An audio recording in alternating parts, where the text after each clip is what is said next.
Sophia Garcia had always been the kind of girl who noticed details others missed.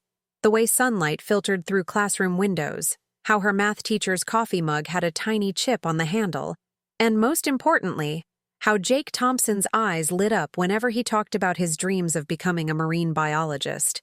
It was a typical Tuesday morning at Riverside High when Sophia first realized her feelings had shifted from casual friendship to something much deeper.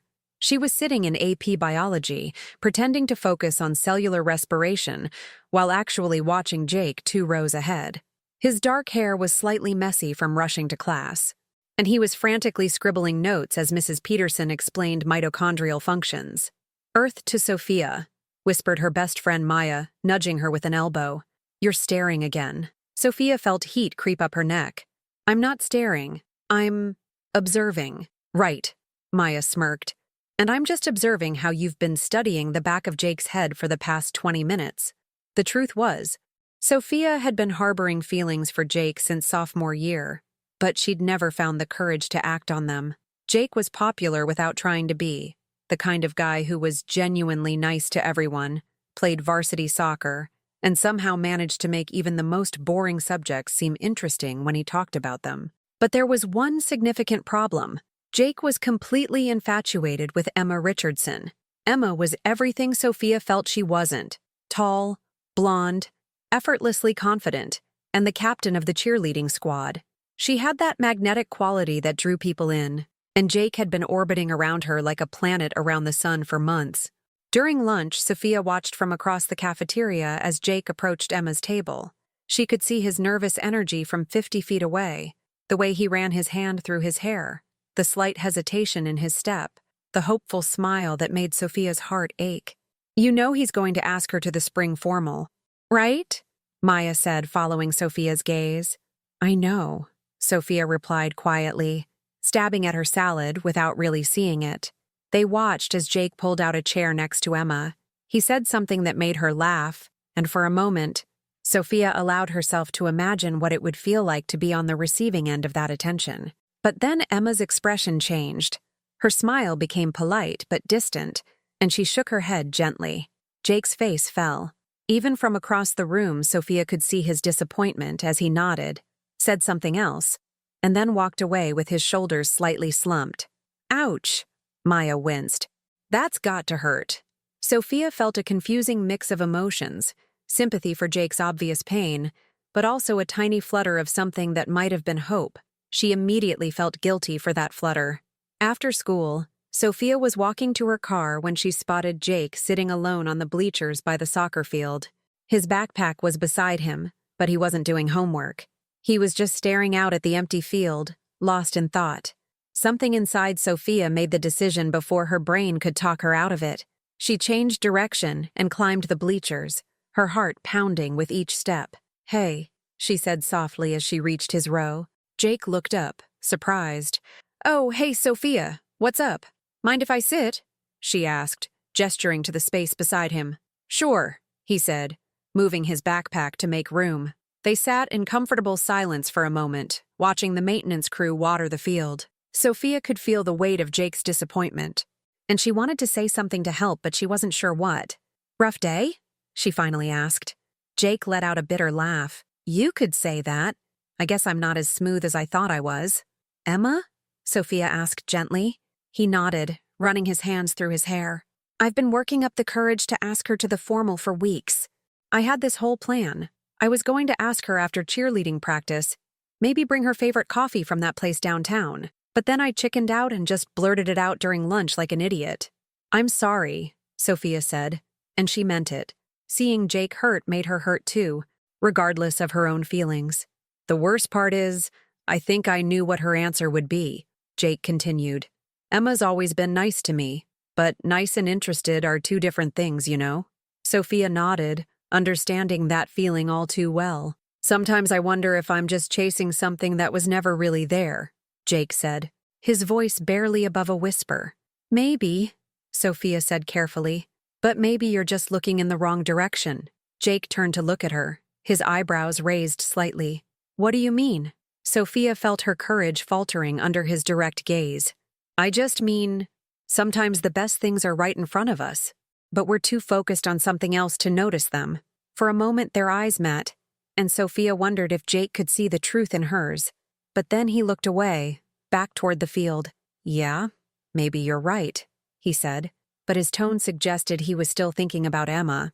They talked for another hour as the sun began to set, painting the sky in shades of orange and pink. Jake told her about his dreams of studying marine biology in college, about his fear that he wasn't smart enough for the programs he wanted to apply to. Sophia found herself sharing things she'd never told anyone: her secret love of writing poetry, her anxiety about choosing a college major, her complicated relationship with her perfectionist parents. As they finally gathered their things to leave, Jake turned to her with a genuine smile, the first real smile she'd seen from him all day. "Thanks, Sophia. I really needed this." "Anytime," she replied, and she meant it. Walking to her car, Sophia felt something shift inside her chest. She was still hopelessly in love with Jake, but now she had something else too: hope. Not hope that he would suddenly realize he loved her back, but hope that maybe, just maybe, she could be the friend he needed right now. And sometimes, she thought as she drove home, friendship was the best place to start. 3 weeks had passed since that afternoon on the bleachers, and Sophia had made a decision that surprised even herself. Instead of pining from a distance, she was going to be the friend Jake needed. If she couldn't have his heart, at least she could have his trust. It started small. When Jake mentioned struggling with his college application essays, Sophia offered to help him brainstorm. When he seemed down after another awkward interaction with Emma, Sophia would find excuses to include him in study groups or invite him to grab coffee with her and Maya. "You're playing a dangerous game," Maya warned her one Friday afternoon as they watched Jake laugh at something Sophia had said during their shared free period. "You're going to get hurt." "I'm not playing any game," Sophia insisted, though she wasn't entirely sure that was true. "I'm just being a good friend." "Friends don't look at friends the way you look at him," Maya pointed out. Sophia couldn't argue with that, but she also couldn't stop herself. Being close to Jake, even as just a friend, felt better than the alternative of watching him from afar. The breakthrough came on a rainy Thursday evening. Sophia was working on her chemistry homework at the local coffee shop when Jake burst through the door, soaking wet and looking frustrated. "Sophia?" he said, spotting her in the corner booth. "What are you doing here?" "Homework," she said, gesturing to her textbook. "And apparently watching you drip all over the floor. What happened to you?" Jake ran a hand through his wet hair, looking embarrassed. "My car broke down about 6 blocks from here.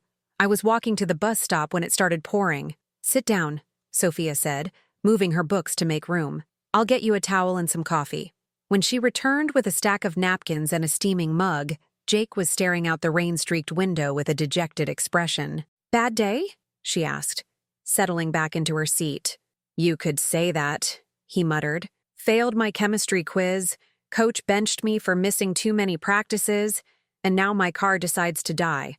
Oh, and Emma started dating Brad Peterson." Sophia felt her stomach drop at the last piece of information, though she tried to keep her expression neutral. "I'm sorry about Emma," Jake shrugged, but she could see the hurt in his eyes. "I guess I should have seen it coming. Brad's been hanging around her locker for weeks." "That doesn't make it hurt less," Sophia said gently. "No, it doesn't," Jake agreed. He took a sip of his coffee and looked at her curiously. "Can I ask you something?" "Sure. Why are you always so nice to me? I mean, we barely talked before this year, and now you're here listening to me complain about my pathetic love life and offering to help with my homework. What's in it for you?" Sophia felt her cheeks warm. This was dangerous territory, but Jake's direct question deserved an honest answer, or at least as honest as she dared to be.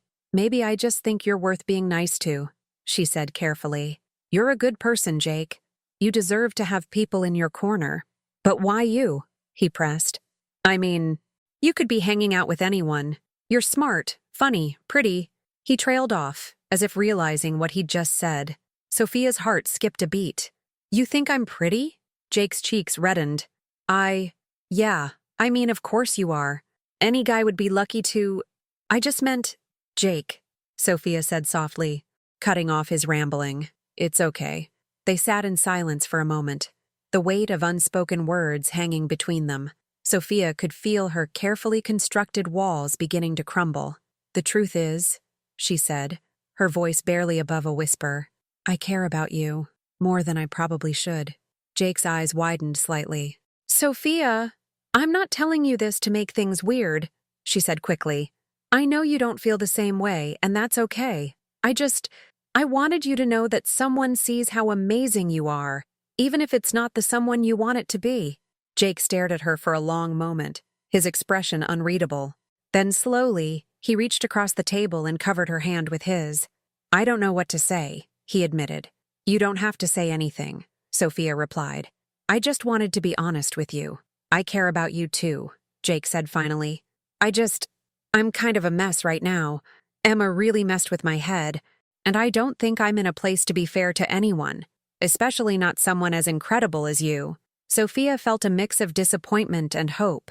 It wasn't a rejection exactly, but it wasn't a declaration of love either. "I understand," she said. "And I'm not going anywhere.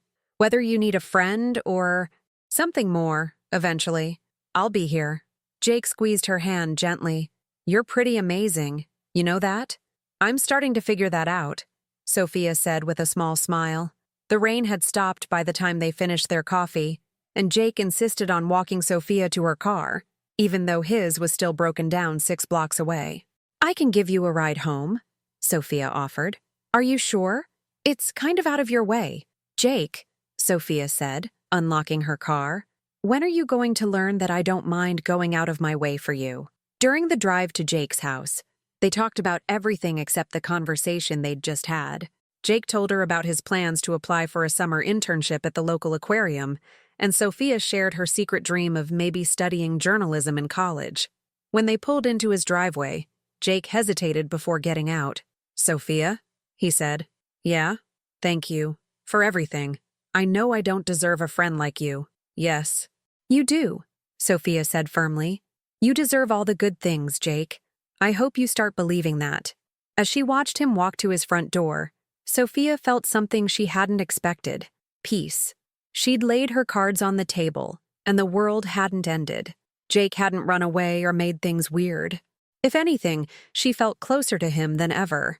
Maybe Maya was right, and she was playing a dangerous game. But for the first time since she'd fallen for Jake Thompson, Sophia felt like she might actually have a chance at winning. Hopeful. "Will you go to the formal with me? As my date, not just as my friend?" Sophia felt like she was floating. After months of hoping and waiting and believing that this moment would never come, Jake was finally asking her to be his. "Yes," she said, her voice barely above a whisper. "Yes, I'd love to go with you." Jake's face broke into the biggest smile Sophia had ever seen. Without thinking, he leaned across the table and kissed her softly, right there in the middle of the library. It was everything Sophia had imagined and more: gentle, sweet, and full of promise. When they broke apart, both of them were grinning like fools. "I can't believe I waited so long to do that," Jake murmured. "It was worth the wait," Sophia replied, and she meant it. The night of the formal arrived faster than Sophia could have imagined. She spent the entire day getting ready with Maya, who kept saying, "I told you so," every 5 minutes, but was clearly thrilled for her best friend. When Jake picked her up, wearing a perfectly fitted black tuxedo with a navy blue tie that matched her dress, Sophia felt like she was living in a fairy tale. "You look absolutely beautiful," he said, offering her his arm. "You clean up pretty well yourself," Sophia replied, accepting the corsage he'd brought for her. The formal was magical in every way Sophia had dreamed it would be. They danced to slow songs, laughed with their friends, and snuck away to the school's garden for quiet moments alone. During one particularly romantic song, Jake pulled her close and whispered in her ear.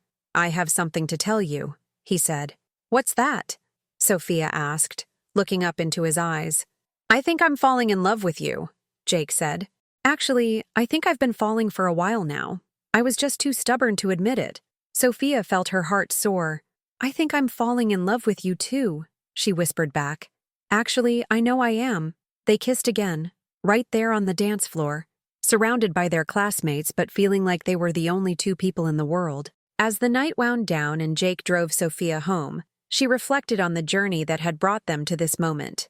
It hadn't been easy, watching the boy she loved chase after someone else, but it had taught her something valuable about patience, friendship, and believing in herself. "Penny for your thoughts?" Jake asked as they sat in her driveway, neither wanting the night to end. "I was just thinking about how everything worked out," Sophia said. "How sometimes the best things are worth waiting for." "You never gave up on me," Jake said, taking her hand. "Even when I was too blind to see what was right in front of me. Thank you for that." "Thank you for being worth the wait," Sophia replied. As Jake walked her to her door, Sophia knew that this was just the beginning of their story. They had the rest of senior year ahead of them, college applications to navigate, and a future to build together. There would be challenges and obstacles, but they would face them as a team. "I'll see you Monday?" Jake asked, though they both knew the answer. "You'll see me Monday," Sophia confirmed, "and Tuesday, and every day after that if you want." "I want," Jake said, kissing her one more time before she went inside. As Sophia watched him drive away, she smiled to herself. She'd learned that love wasn't about changing someone's mind or convincing them to choose you. It was about being yourself so completely and authentically that when they were ready to see clearly, you were exactly what they'd been looking for all along. Sometimes the girl who never gave up on love was exactly the girl who deserved to find it. If you enjoyed this story, please subscribe to our channel for notifications about upcoming videos. Leave a like and comment on this video so we can improve our future content. Thank you for staying until the end.